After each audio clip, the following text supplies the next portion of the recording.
Hey, podcast listeners, Al Martin here. Hope you're well. Hope you're staying warm. I have a good podcast here with Robert Plotkin. We talk about technology for mindfulness. His audio was a little bit off, so I apologize for that, but I still think it'll be well worth your time. Enjoy. To Making Data Simple, where we make the world of data effortless, relevant, and yes, even fun. Welcome, fellow podcasters, to Making Data Simple. Today I've got it's a third time guest. Technically, I think we did a part one and part two for the gentleman that I'm going to reintroduce here in just a moment. But it's going to be three times today. And I always try to find guests that I learn from and guests that have a different perspective. I'm also big into self-help and trying to better myself, my values, etc. And I was talking with the gentleman that we have today, I think in November. His name is Robert Plotkin.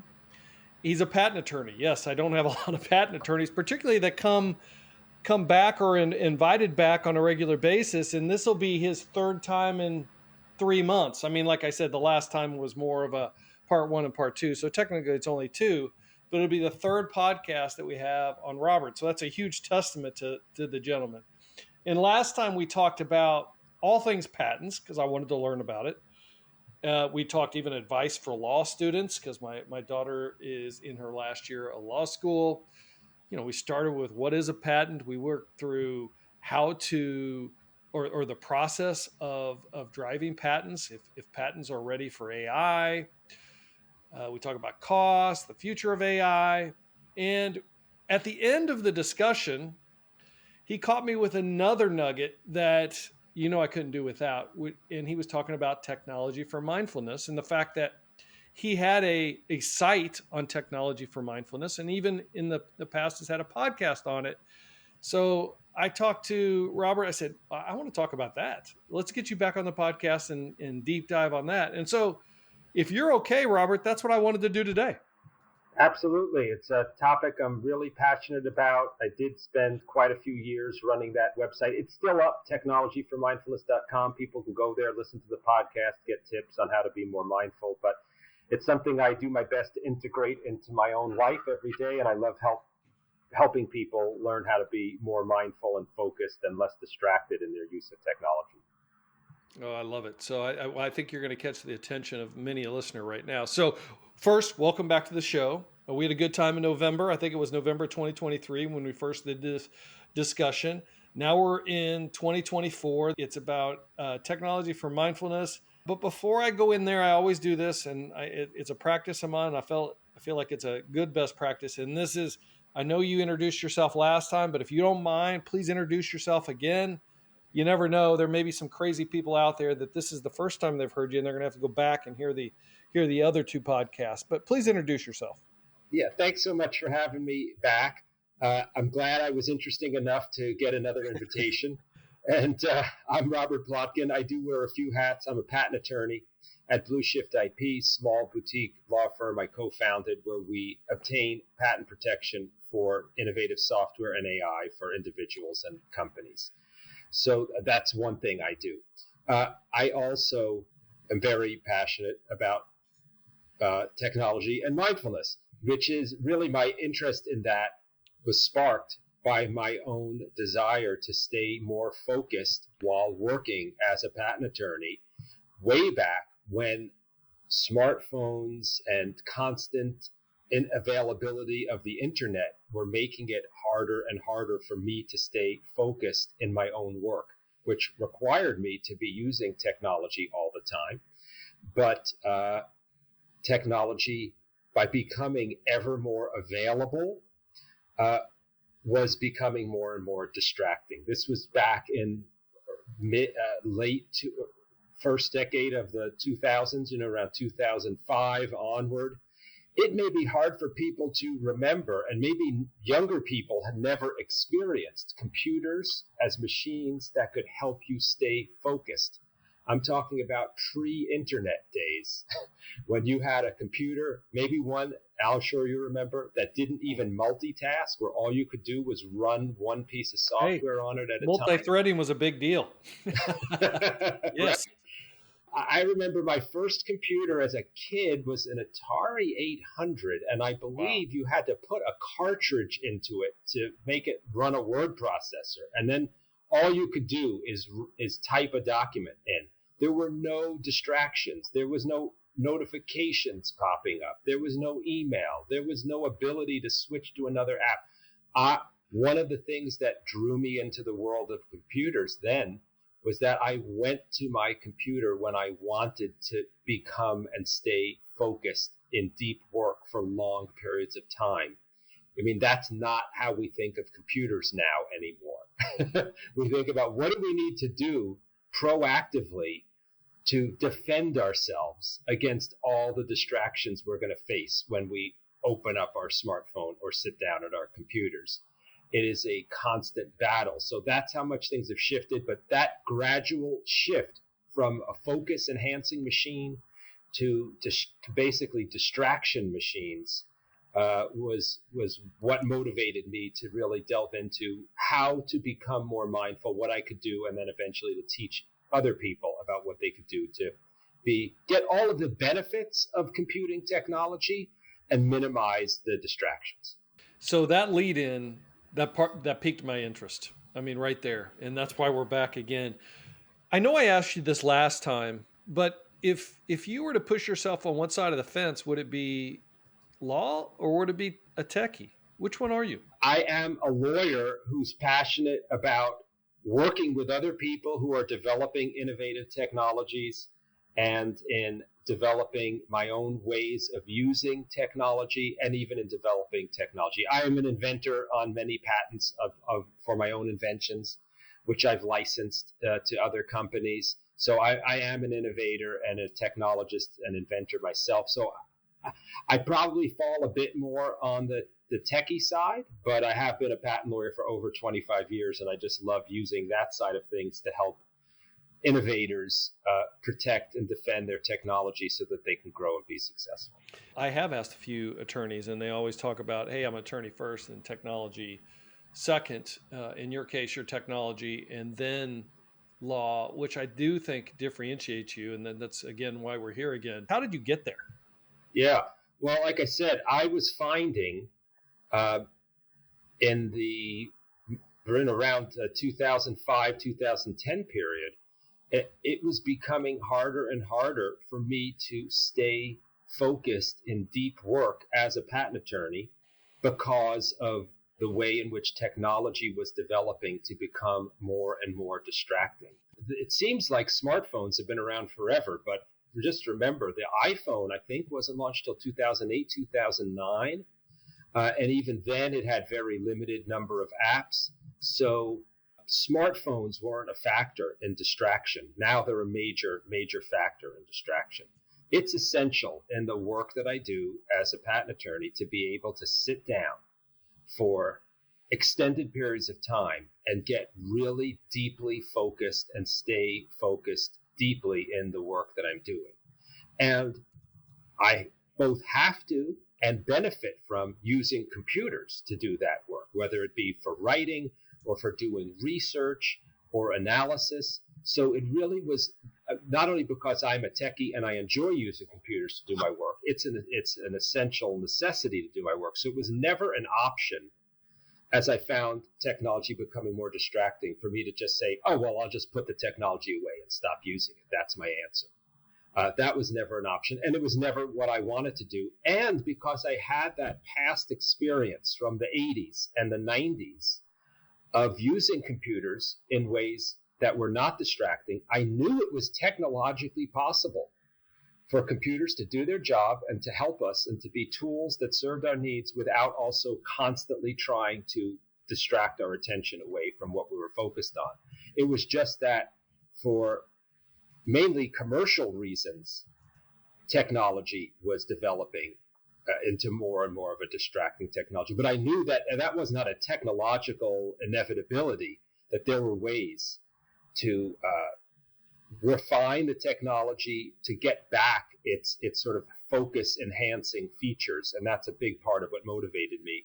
I was also motivated to develop what I call internal techniques, my own habits, to to retain focus. And I'm glad to talk about that, because you can look to the outside, right? How can I change the technology to tempt me less? That's one set of techniques you can use.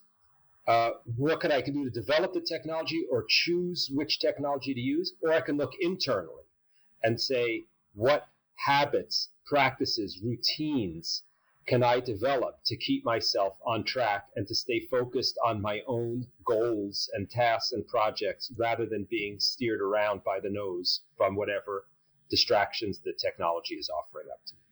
Look, I'm not clinically diagnosed, but I feel like I'm like ADD and obsessive compulsive at the same time with technology, meaning I'm always distracted. Like when we started this podcast, we had to turn off our notifications. If I leave the notifications on, I'll get sideswiped, and I'm still obsessive compulsive, meaning if I start something, I got to finish it, and I'm trying to finish it. And it's like I get crazy in my brain, but then I'm still distracted. Maybe it's just everybody today. Like I have this buddy it's funny. We go out, it's really not funny, but he'll I don't know if he'll appreciate this or not, but like if we're sitting at a dinner, he always has that phone. He's clearly addicted. And look, I'm not here to pick on him. I've got a problem too. My wife gives me a ton of grief when we watch a movie because I can't get through a movie without, let me back up. I like movies that are based on true life or documentaries or something. So while we're watching it, I'm like looking it up, reading at the same time. And then I'm asking her, hey, what did they say? What happened? And she's like, can't you just stop, watch the movie until we finish, and then you can do the research? It's addictive, I guess is the best way to describe it. So what is your take on all of that? Yeah. And tell me some of the tips and tricks that you've learned and habits over the course of the podcast that you did. So first, it is true that the technology can be addictive, and I think it's really helpful to acknowledge that, because it helps us to be easier on ourselves and our friends, and like your friend, because it is designed to be addictive, and the technology is designed to appeal to the parts of our brain that are attracted to new stimulus. A lot of work has been put into this to leverage that part of our brain and to attract it. It's a lot for any individual to fight against and to not become addicted by that. When I mentioned 2005, 2010, one of the things that really got me motivated, there was a book written by Nicholas Carr. I think it came out in 2009, called The Shallows: What the Internet is Doing to Our Brains. And, Nicholas Carr is a business writer, and he starts out the book saying, I am a voracious reader and writer. I've written books. It's taken my whole life reading, and I now find that I can barely make it through a magazine article without feeling like my focus is drifting. And I talk to other friends who are professors, academics, people who engage in deep intellectual work, who are telling me the same thing. And I think it's the result of, at that point, this was even before smartphones. It was just hyperlinks on websites there where you would read a paragraph and see a link in the middle and be tempted to click on that and go down a rabbit hole. And that caused him, he said, look, I'm in my, whatever he was, 40s at the time. I wonder if my brain is being rewired by this technology to have a shorter attention span. And he spends the book talking about the neuroscience and about the work. Then at that time, he was focused very on Google, I think a little bit on Facebook, and all the work they did to learn about how to attract your mind and how to design web pages in a way that caused you or led you to click on links as frequently as possible rather than make it from the top to the bottom of an article. So a lot of work has been put into making this technology addicting. So I hope when people hear that, they can be a little easy on themselves to know they're up against very, very significant amounts of investment that have been put into understanding how our brains work, how addiction works, and how to take advantage of it. So you have to then be basically a defensive driver. That's the analogy, right? Mm-hmm. You have to know that's what the technology is out there trying to do. So as an individual, you just have to be defensive. So there's two things. External, which is the low-hanging fruit is turn off the distractions. As you said, we turned on Do Not Disturb before we started this. You can either physically take the technology out of your environment. So, simple one. Well, simple to do, maybe hard emotionally, is don't have your phone in your bedroom, at least after a certain point at night. If you're trying to sit down to do work, even if it's at a computer, put your phone on the other side of the room. Get the stimulus physically away from you and change the settings using things like Do Not Disturb to stop the interruptions from coming your way. For people who deal with alcohol and other drug addictions, they don't have those things in their house. They don't go to bars. Don't put yourself in a position where you have to try to resist the temptation. That's the first easiest thing to do. That's sort of the lowest hanging fruit for dealing with distractions, is don't expose yourself to it as much as you can, so that you don't have to be in a position where you're relying on your willpower to resist the temptation, which can be very, very hard to do. I'll stop there before going to the internal side of things. Well, I think the problem with that is I got you. There's always going to be the other side of it. Yes, take the distractions out. And look, by the way, I have a practice I use, and you've probably heard of this, the Pomodoro technique, etc. Mm-hmm. I actually have an Apple Watch where to do that, I've got a timer set for like 25 minutes. I do 25 minutes at a time, where I'll hit that timer and I focus on whatever I'm on. And that gives me all right, for 25 minutes, I'm doing nothing but this. I'll take a 5-minute break and I'll do another 25 minutes. And then after about 3 of those, take a longer break. But most of the people that I see that really struggle with it, it's almost like they have FOMO. Mm-hmm. You don't want to miss out on this or that, or you feel like, or you justify, hey, I got to keep my phone on because what if it's an emergency call I get from my kids or otherwise? So again, on the technology side, instead of going all or nothing, like putting your phone in another room, you can configure the notification settings on your phone to only let through those things like a call from your kid or your spouse or something like that. Fortunately, all of the major operating systems have developed to a point where they give you a lot of options for configuring your notifications. As a first step for people who haven't done any of that before, I suggest go through your phone, go to the settings, go to the notifications, and whatever operating system you're on, you can see notifications for all of your apps. Start by going to all of your apps, turning all of the notifications off, and then go through one app at a time and ask yourself, do I really need to get notifications from this app? And only if you convince yourself that you do, turn them back on. And you'll find, how few apps you really ever need to get a notification from. It's incredible how when you install a new app, whether it be on your phone or your computer, many of them by default turn on various notifications. So I've made it a habit whenever I install a new app, one of the first things I do is check the notification settings for it and turn them off, or only turn on the essential ones. Because otherwise, after a while, as you install more and more apps, you just start getting more and more notifications. So the short answer is, if you're concerned about needing to get those emergency notifications, you can actually disable everything but those, and that will address that concern. The second thing is habits or routines. The Pomodoro routine you mentioned is a great example of that.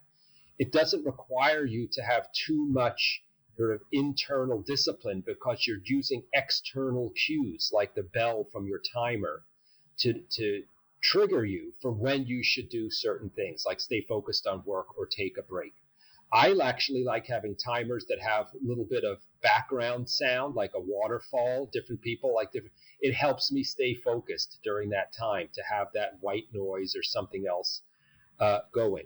I use what's called time blocking, which is in my calendar every day. I have blocks of time scheduled as appointments for performing certain types of tasks. So I've got, appointments for doing marketing. appointments for dealing with finances, appointments for other things. Those are not appointments with people. They are basically categories of types of tasks that my calendar tells me I need to do at certain times in the day. That helps. So that's like time boxing. Is that what we're talking here? Yeah, I call it time blocking, time boxing.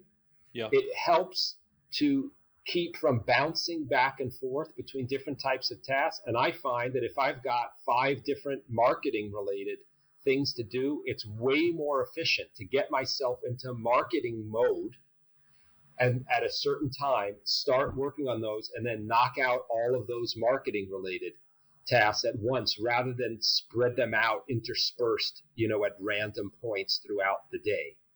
So time boxing is super, super helpful, and you can use technology to prod you. The third thing would be, go ahead. I'll let you stop. Well, I would just respond that I think that's super smart. And it's something I practice as well. Now, it gets sideways as we do from time to time, but like I even have themes for the day. Like on Mondays, I try to do leadership, strategic, it depends on what role you play, et cetera. But on Mondays, I have leadership, strategy alignment, roadmaps, that kind of thing. On Tuesdays, it's operational. It's projects, operational excellence, items that do with P&L.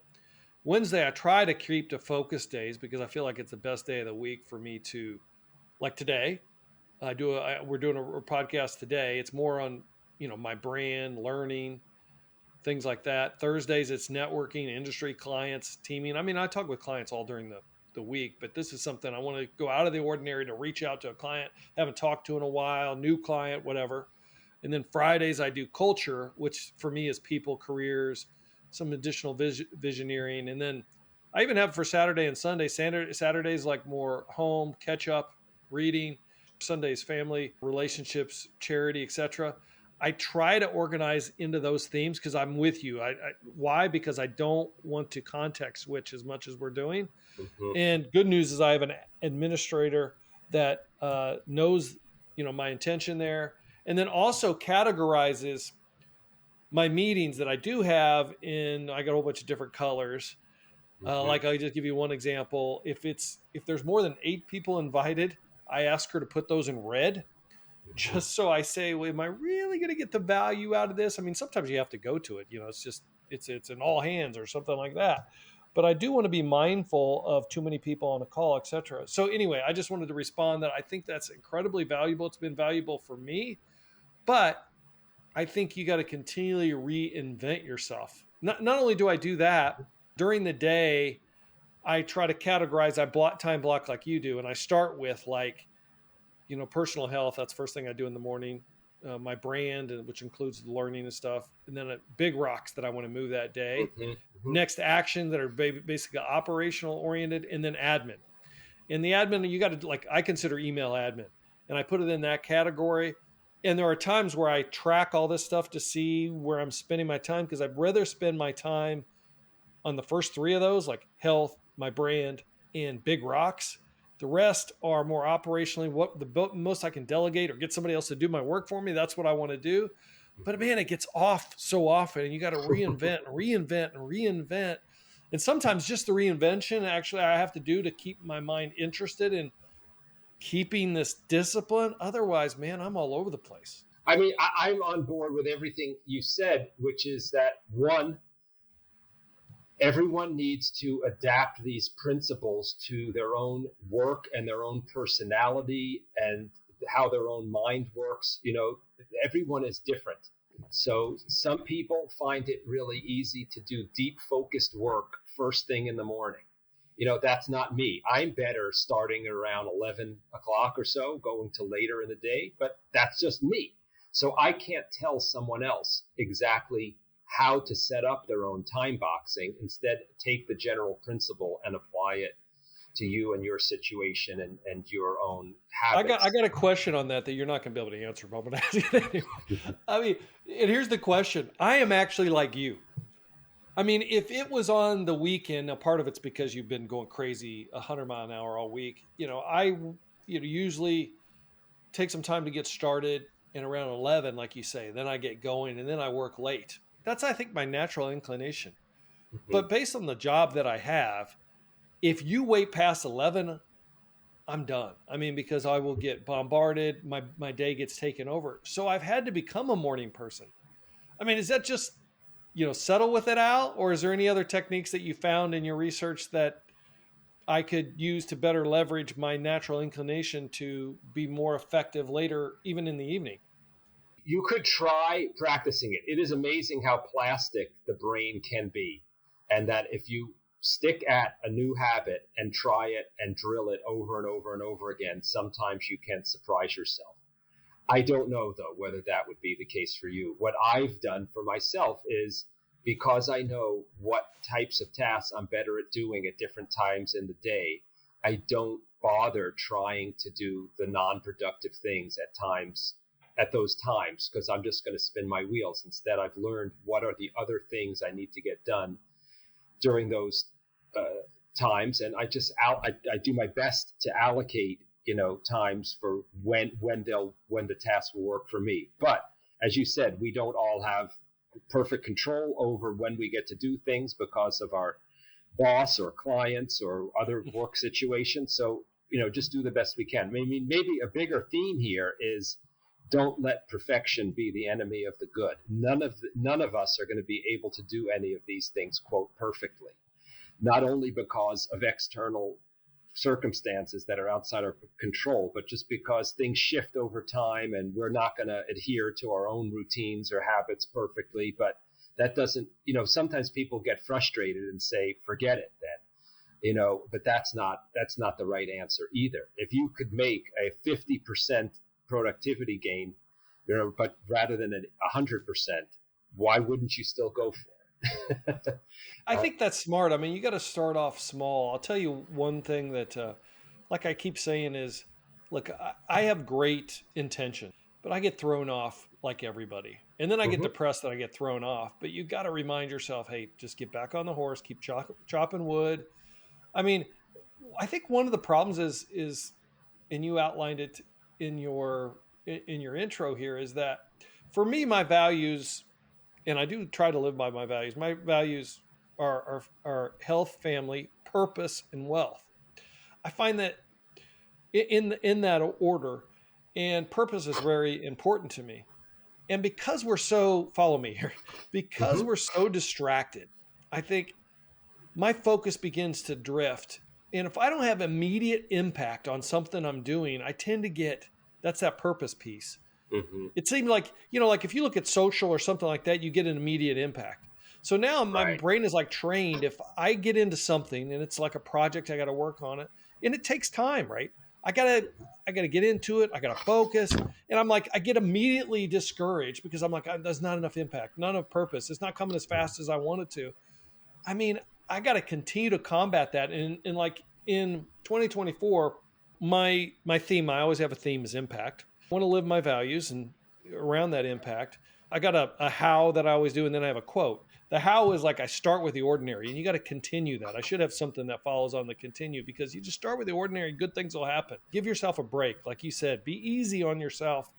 And then my quote is actually from Socrates, is beware of the barrenness of a busy life.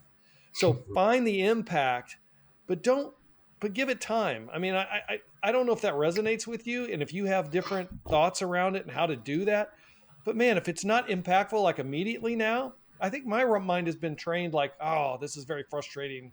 Maybe there should be something else I'm doing. So I end up letting myself get distracted unintentionally. Does that make sense at all? It does. It makes absolute sense. And look, our brains have evolved to seek reward, whether it's from food or shelter or comfort or all kinds of things. We are reward seekers, and we are punishment avoiders.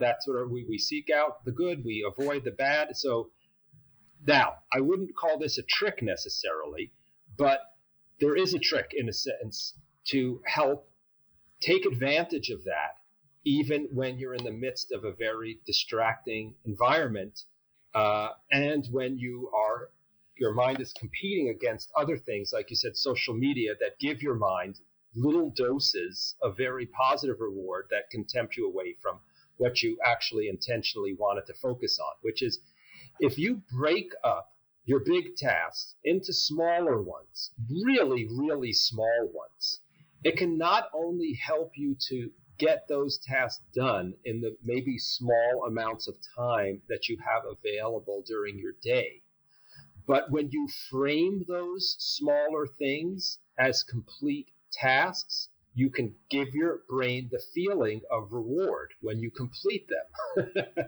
You see, so if you're set on designing a new product, which is going to take you 500 hours to do, there's no way you're ever going to get a sense of feeling a reward by spending 2 hours on it in one day.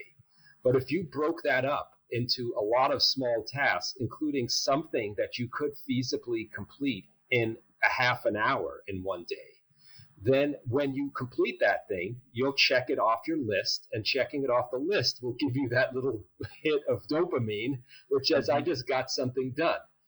So that's one suggestion. Break things down into small tasks. It will not only help you get them done better, but it'll start giving you a feeling of reward, which can actually then motivate you to keep going. I mean, I've heard of people in the physical health and wellness and personal, training world talk about this. If you're trying to strengthen your muscles, right? Start with ridiculously small goals, lifting a 1 pound weight, doing one push-up, jogging a 1/10 of a mile or something like that.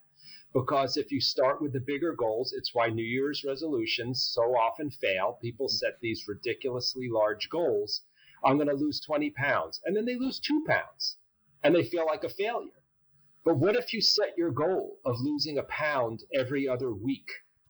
Then those would become small successes, and you'd have 20 of them on your way to losing 20 pounds. So it's a trick in the sense that you're working towards the same ultimate goal, but you're giving yourself the ability to feel like you're being rewarded and achieving something along the way.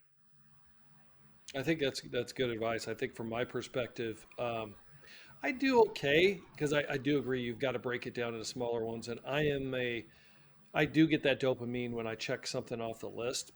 I could do better though, and it's a good reminder. So thank you for that. I could be accused of ridiculous goals, no question. And I think that is what I really got to improve on, because I'm the type that says I'm going to go climb Everest today, and and then get upset when I'm at base camp when I should be, like, you got a base camp in one day, you get the point. And they're both consistent with each other. I'm not saying give up on the ridiculous goals. I'm saying work on getting there in small increments. It's even when you don't set the small incremental goals, that's in practice how you achieve the ridiculous goals anyway. You only can get there in small steps. It's just by thinking of it as small steps that you can increase the feeling of reward you get along the way. And it also fits better with the kind of highly demanding lives a lot of us are leading now, where people and tasks are pulling at us from many different directions, which might only leave us with small chunks of time to get other things done. So it's yet another reason to break down your own goals into small pieces. But what have you learned? So I got it, but I just thought maybe a better characterization I have on what I just described is I break it down okay. I've got ridiculous goals that are broken down. I think, again, all goodness. I've learned that over time. I think the one thing that I continually struggle with myself is that, but then I look at those tasks and I think I can get more of those tasks done in a shorter amount of time. I mean, like I'll say, all right, there's 10 steps. Oh, I can get through 6 today. I'm sure of it. It's like my wife jokes with me. Like sometimes I like to do project at home to get away from the tech, and like I'm building on an extension to my house, believe it or not, just because I want to show that I can do it. I don't have time for it, so it takes a long time to do, but every so often I'll go do it. But anytime I talk to her about, hey, I'm going to do this today, it'll only take 2 hours. She triples it. She's like, all right, 6 hours is what you're going to take. And she's absolutely right every time. I mean, because I always anticipate, maybe this is good in some ways, but I always anticipate everything going perfectly. And if it went perfectly, I didn't run into the inhibitor that I didn't anticipate, then maybe I could get it in 2 hours. But inevitably, it's always like 6 hours. It's like 3x. Have you learned anything in terms of how to really pace yourself appropriately so that you set the proper expectations on the tasks that you do check off the list. Yeah, two things. So first, there is actually, I don't know if you know Doug Hofstadter, who's a computer science professor. He coined Hofstadter's law, which is everything takes twice as long as you plan, even when you take into account Hofstadter's law. So, yes. Double it? Is that what you're telling me? I have started doing that. And then double it. He basically says, you can never plan for the time. One task, it's been a while since I've done it, but I used to do it periodically, was sit down with everything that's on your plate. Let's say all your major projects, your ongoing, recurring responsibilities, standing meetings, all of that stuff, the stuff you want to get done in the next period of time. Sit down with a calendar, and now with computers you can do this very easily. Put appointments into the calendar as if you were scheduling all these things. Or you could just put down numbers of hours for things. Really put down the amount of time and when you realistically are going to get all this stuff done.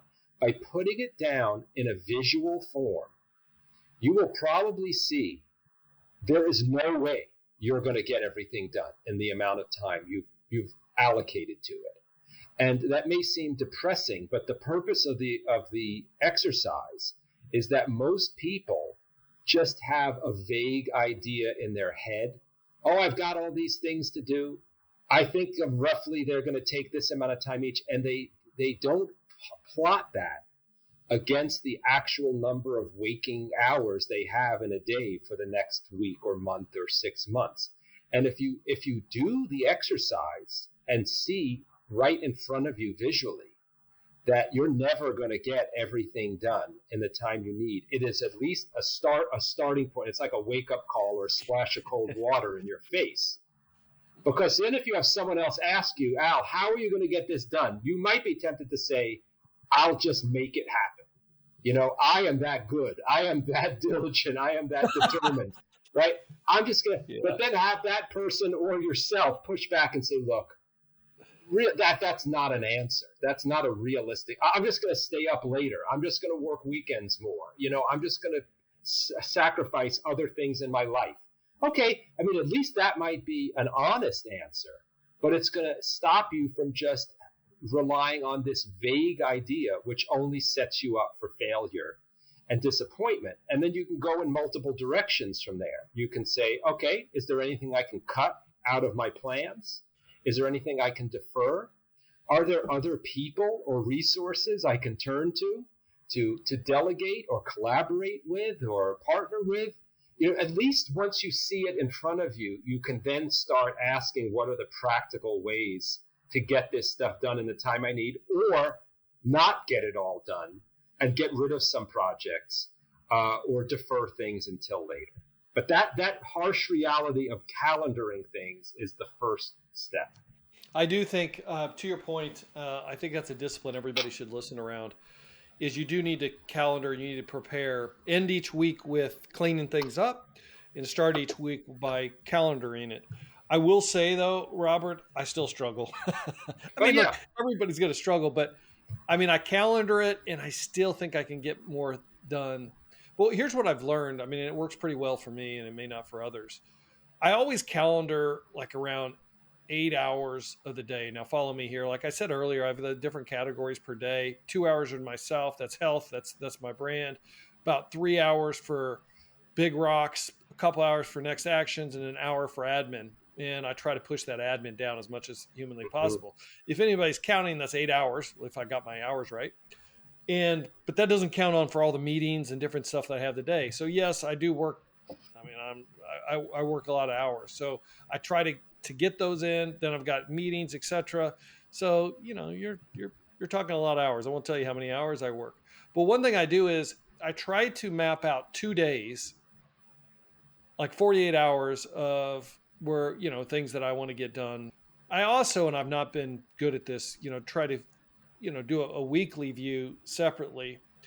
Sometimes I get sideways. I get sideways more than not. But I only do 2 days. I don't do the whole week because inevitably I know my limitations. and my limitations are I'm going to be too aggressive, and some of the stuff that I had like on Monday of that week aren't going to get done. And so I'll do the first 2 days, and then in the end of the second day, like Tuesday, I'll say, all right, I'm going to do a new version of the next 2 days. And then I'll finish it up on Thursday with a 1 day of Friday. That's what works for me. But man, it's not perfect. I mean, I don't know if there's any perfect solution because, like I said, I'm always reinventing and I'm always like over promising or myself. I got to do better at that. There's no perfect. And the other part we haven't even talked about is, I call the expected unexpected. You could plot out your next day perfectly, and then first thing in the morning, something unexpected comes up. So one thing you can do is just time budget for the predictable unexpected. That's something I don't do. You have to know. Otherwise you're setting yourself up for failure. To say, look, here's all the things I've got to do. Look, I've got 40 hours. I can get this done in 35 hours. But people are going to be coming to you with, quote, unexpected things during that week that's going to total up, 15 hours?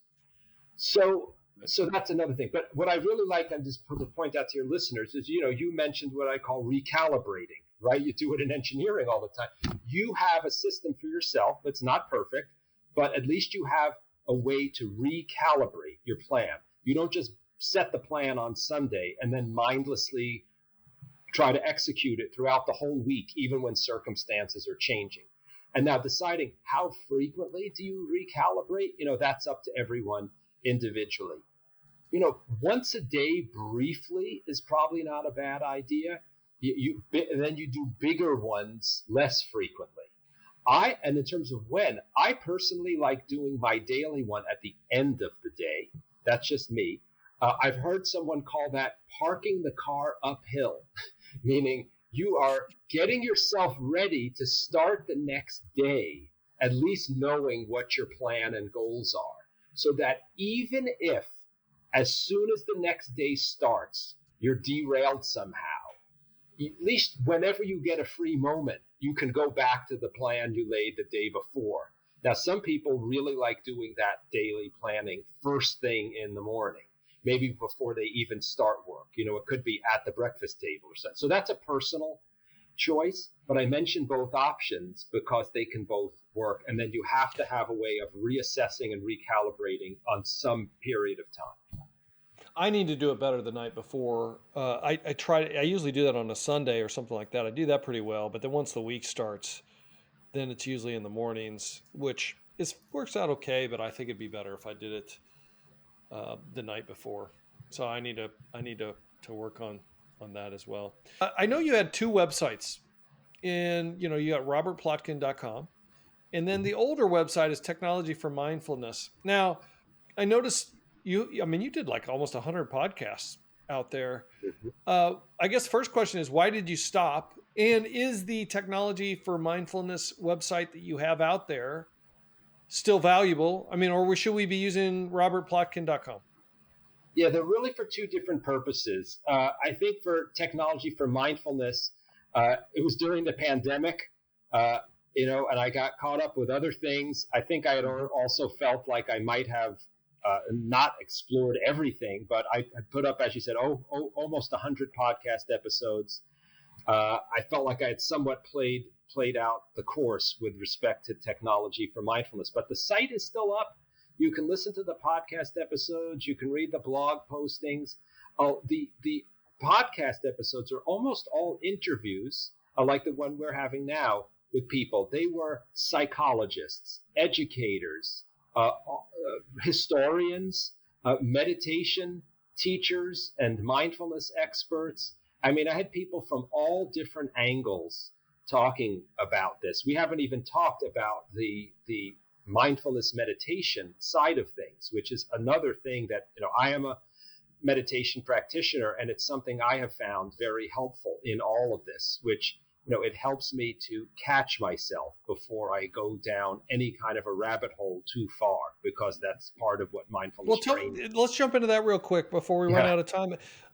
Tell me about your mindfulness practice and what's worked for you, and maybe some suggestions. Look, I have not done much meditation. I've tried it.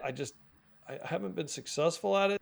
There are so many resources now for mindfulness and learning how to meditate. I mean, the double-edged sword of that is that you have to make sure you find a good, reputable source. But there are apps now like Headspace and Calm and Insight Timer and all that, where you can get some introduction to mindfulness. And even if you didn't want to make it a regular practice, something you dive into deeply, you can get pre-recorded guided meditations for all kinds of just targeted purposes, like for focus or for helping with sleep or for anxiety and all this.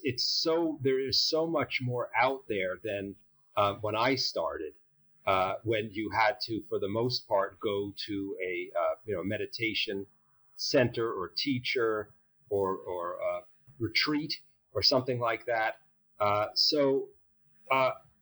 Again, what I have found, I mean, I started doing meditating not for this reason, but as a side effect.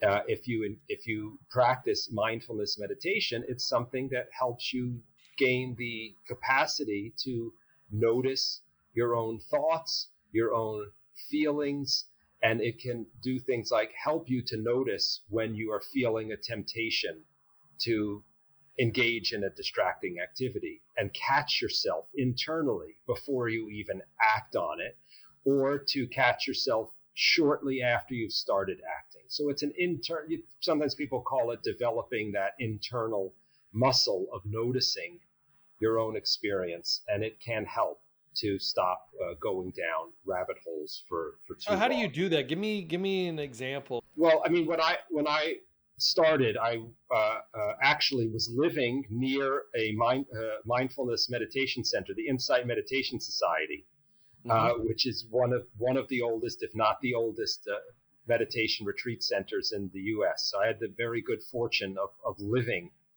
right there. So I was doing in-person, guided meditations with teachers and guides and doing all that, and while also then taking advantage of online resources. And that helped me build up a really strong foundation. But as I said, not everyone has to do that. But if you are doing mindfulness meditation, you're basically sitting in silence, maybe with your eyes closed or open, paying attention to your own experience, to your breath, and you're constantly putting your attention on what your experience is. And your mind will inevitably drift. This is a teaching and an observation of Buddhism and even secular mindfulness meditation. The way our minds work is that when you put your focus on something like your breath, your mind will drift. No matter how hard you try, you'll say, this sounds easy. Well, of course I can make my mind stay focused on my breath. I mean, I'm a smart person. I can do that. And then maybe 10 seconds later, maybe a minute later, your mind will drift to your thoughts of what you're going to eat for dinner tonight, or what happened yesterday when someone was mean to you, or who knows what else. Your mind will drift. And then at some point you'll wake up and you'll say, hey, what was just going on? I thought I was focusing on my breath. And then I resemble those remarks. Yeah, right. So, and then the practice is, as soon as you notice that your mind has drifted, you put your attention back on your breath. Or it could be some other object of attention, but in the beginning, you focus on that, and you just keep doing that. It is a kind of training. And the hope, and I've experienced it, is that as you practice that conscious refocusing of your attention on a single object like your breath, your mind develops the habit of staying more focused on that object. Not necessarily all things can happen all the time, which can lead you, even if you're experienced at meditating, to become distracted. But you develop the experience and habit and skill or capacity of noticing your own distraction and being able to refocus yourself. So you can see how that would be applicable in the context of technology. There was a what I call like an applied meditation set of practices I developed. It's on Technology for Mindfulness website. But picture this. If you find that you often are drawn to your phone and you sort of mindlessly pick your phone up and just start using it. Like, I don't know where your phone sits. Mine often when I'm working is just sitting in a charger next to me. Mm-hmm. So if you want to start training yourself to not mindlessly pick up the phone, you can take it. Find your phone wherever it is, reach your hand towards the phone, and then stop your hand right before it touches the phone. Consciously. Stop your hand. Do that 10 times, 20 times, 50 times. As you're doing it, be conscious of what you're doing, which is you are consciously moving your hand towards the phone. But when you pause, you're stopping and being conscious of the stopping. And if you do this enough, I think you'll find that if you then at some other point mindlessly reach for the phone, you will have developed the physical habit of stopping your hand before it reaches the phone, so that you'll have an opportunity for a second or two to ask yourself, do I really want to wake that phone up? Do I really want to grab it? You're drilling in actual muscle memory of pausing before touching. So I developed a series of exercises like this, which take the mindfulness practice from the just the mental to the physical, so that you don't have to rely again just on willpower. You can actually train your body to pause and then use the pause as a trigger for reevaluating, do I want to use the technology at this time? Does that make sense? Yeah, so it makes perfect sense, which when I hear you talk about this, a couple things come to mind. And that is, like, some of the best leaders out there, I think, they're well read. In other words, you got to have the attention span to read, to consume. Secondly, they listen. But third, they take time to think. And, that last one, I even struggle with. Meaning, I find myself, I'll if I go on a walk or I go on a run, I got a podcast on. And I get a lot done. It's like multitasking. And I've learned to pride myself on multitasking, but I need to realize that there's no such thing. Mm-hmm. Even today, I realize it, but I always I fill my time. If I can do there's a commercial right now. It's like 2 things at once. If you can do 2 things at once, you try to do it. What I'm trying to develop a practice of is, if I go for that run or I go for that walk, just don't listen to anything.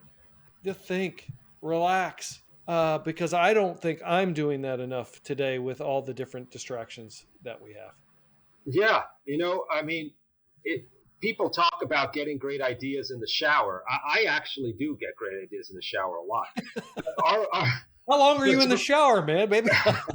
It's like 5 minutes. Have you seen my haircut? It's because when you set your mind to a goal, the subconscious, maybe there's some neuroscientists out there. Someone told me once it was the reticular formation in your brain that goes to work trying to come up with ideas for solving the problem you're targeting it at. But it can only do its job if you give it unstructured time to work, which is that time, as you said, taking the walk when you're not listening to anything, you're not intentionally focused on solving a problem or engaging in a conversation or something else. That's when your mind can kind of get to work. Now, there's other reasons to not be engaged in tasks all the time, not just for getting things done. It's just good for you generally to have unstructured time. But for those of us who are completely task oriented, maybe that's an incentive for you to not be engaged in tasks all the time, which is that it'll enable your brain unconsciously to get work on some tasks for you in ways that you can't get done when you consciously try to do it. It's a strange, almost paradox, that for the really more creative, big ideas, they almost always come about when we're not consciously focused on trying to come up with it. I'll just mention, I don't know if you or any of your listeners have tried. I'm going to sit down, I'm going to come up with a really great big idea. It's really hard to do. You have to just let it emerge at some point. And the way to do that is to give yourself time when you're not engaged in some specific activity. Totally agree. Speaking of a paradox, I want to flip and ask you a question. Just on your findings, you did like 95 podcasts on social media. The last one you did was on social media, at least that I saw on the website. It was and it was the 5 benefits of social media. The reason I mentioned a paradox, it's almost like, and I wanted your comments on this. You're trying to convince, hey, there are benefits of social media. Here's the 5. In other words, you're trying to it felt like you're trying to counter the fact that, hey, social media is bad, bad, bad, and you're trying to take a different perspective. What's your thought on social media, given all the information you've gathered and all the people you talk to? What's your verdict? I think of everything as yin yang, right? There's light and dark exist together in the same place. And so social media is not all bad. It is unfortunate that the major social media, Facebook among them, have designed and steered their platform over the years in ways to elicit and encourage some of the worst in people. But that's not inherent in the technology itself. I mean, I remember when social media started, Facebook and MySpace and Friendster and things back in the day. I remember from a technological point of view thinking, oh, this is a way to put all of your forms of communication, like photos and videos and messaging, all blogs, all in one place, instead of having to go to separate sites to get them, and then to form networks with people you know and like, so that you can share your personal libraries and communications of all those things with each other. That remains a great thing. There's nothing really inherently wrong with that. The problem with social media is with all of the like systems and the ways those encourage certain types of destructive and addictive behavior, the ways the feeds are designed to raise certain types of content to the top. Those are very specific attributes of specific commercial social media platforms, not problems with the idea of social media inherently. I'm actually on LinkedIn a lot, which I think not that they couldn't improve things. I think they've done a very good job of creating a social media platform that's targeted at professionals, that generally keeps things pretty professional, and that avoids some of the worst of the other social media platforms. Again, not that they couldn't improve things, but if I find it generally a place where I can see content from other like-minded professionals, where I can post stuff and people post generally thoughtful comments back and can even engage in fairly good discussions in the comments, where I can meet people who are like-minded. It's pretty good. So there's no inherent good or bad there in social media. And if you do choose to engage in a platform like Facebook, you just have to go there with your own intentions set very, very clearly, and do your best to stick to them and not to get drawn into what the directions it's trying to pull you in. It's interesting, all those comments, because I do use LinkedIn for professional purposes, and I have never been on Facebook. Not that I have anything necessarily against Facebook. It's just, I figure most of the friends that I hang out with, I already talked to. Thank you for being here. This is great. I think it's a good discussion to kind of start the year, particularly when we are taking charge of, all right, this new year. Like I go through my own process for new year. I always do a mind map of what I want to get done that year. I mean, it's just the way I work. So it's a fresh start. So thank you for sharing your habits, your tips and tricks. I think it'll be well received. And for those that are listening, look, you can go see robertplotkin.com. He talks about AI on that webpage, and then on the Technology for Mindfulness. I'm surprised you got that link. That's pretty good. Technologyformindfulness.com. He has many of the topics that we discussed, like the benefits of social media, misconceptions about mindfulness meditation, 5 mindfulness practices for stressed out teachers. These are all good, man. And I would encourage everybody to go have a listen. I think you need to kick that back up. That's my vote. I mean, you can't talk enough about this stuff, right? Particularly it's not going to get better in the sense that we're going to have less tech. with AI, and you know this better than anybody per our last conversation, it's only going to accelerate. So I think you're on to something to keep talking about it. I still have it up on my own domain. This is just a little pitch. Anyone listening, if anyone wants to, I wouldn't say acquire, but give Technology for Mindfulness a new home, maybe on some other site relating to health or wellness or something like that. Maybe we could take all the old content, put it up there, get some more viewership on it. It is great content. And, I'd love to talk about it more from time to time. As you said, I put more of my focus now on AI. And for anyone who's interested, check out robertplotkin.com. The focus of that is on how to leverage AI, what skills you need to become more productive and efficient when using AI as a technologist, an engineer, a programmer, a writer, an artist, all of that. That's at robertplotkin.com. Awesome. I've had the pleasure of talking about both the AI, the patent piece, and then also mindfulness, technology for mindfulness. So thank you for this, man. I appreciate you taking the time yet again. I greatly appreciate it, Robert. Same here. Thanks so much, Al. Podcast listeners, this is something you recommended or you requested. We're responding to those requests. Reach out to us on almartintalksdata@gmail.com. Love to hear from you. Until next time, we'll talk with you later. Bye-bye.